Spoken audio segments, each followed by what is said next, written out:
When negotiating your way into the extreme horror genre, you'll be hard-pressed to find a better entry point than the Black Farm. Talk to him. Listen, we all know you're a scumbag and nobody cares about you. That's worse than what I was saying. I'm not gonna lie to you, Don. People down here are starting to murmur that you don't have the balls to do it. I don't care! Yeah, I say you can do it. I mean, I don't want you to jump saying you have the capability. Oh, look, he's flying! Nick and his wife, Jess, have a rough go of things and decide together to end their lives. Which is a really bad idea, because in this world, you will be sentenced to the Black Farm, a horrific, nightmarish world between heaven and hell, governed by a being known as the Pig. The Black Farm is a realm of constant rebirth, where hideous pigmen hunt the people who have taken their own lives, torment them, and kill them, and repeat when they are reborn. Upon entering the farm, each person is given a choice, however. Live and die for eternity at the whims of the pigborn, running and fighting back as long as you can, or feed the pig. What is feed the pig? Exactly. Elias Witherow creates one of the most creative and imaginative horror worlds I have ever seen. This is a full-length book coming off the famous r/no sleep story called Feed the Pig. As someone who was a longtime no sleep reader who got permabanned for their first story post there, it's good to see the author move off the platform and into making some money off his work. Content warning for this book and things people may find upsetting. Grisly depictions of people being captured by the pigborn and maimed pretty terribly. These giant scary pig guys spend more time gooning than your average anime fan. So we get some pretty gross descriptions of them jerking it to things that they find to be pretty cool, and thankfully not very descriptive instances of SA. More like a reference statement that it happened. This whole thing creates a really harrowing threat of the pigborn. Here are a few negatives I had with this book. The world is incredible, but it seems like the author struggles to find multiple ways to describe the same thing.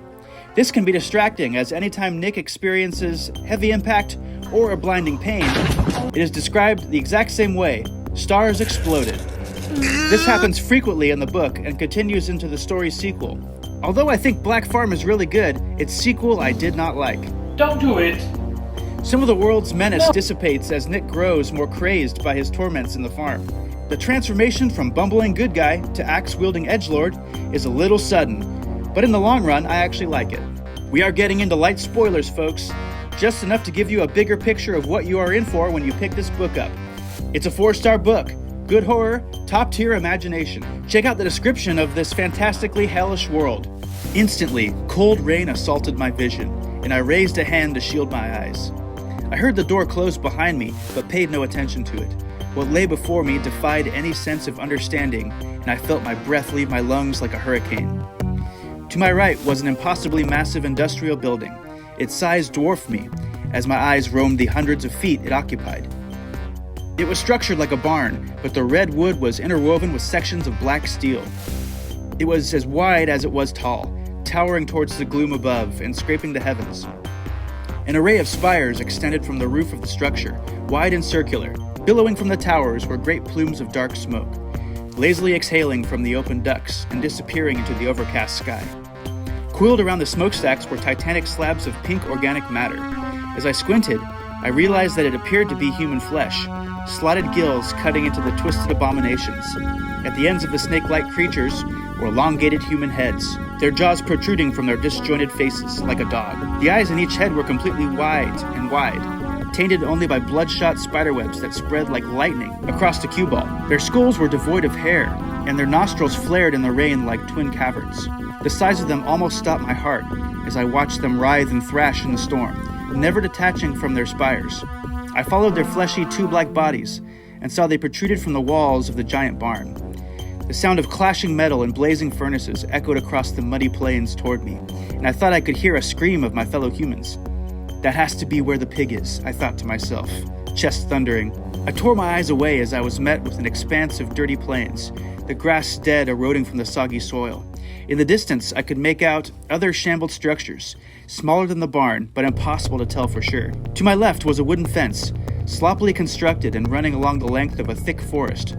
The trees were tall and sturdy, their branches fanning to form a smothering canopy of leaves. The woods pressed in close, and I saw nothing but darkness inside. Assessing my options, I looked to the sky. I noted the strange red gashes in the clouds, reminding me again of gored flesh.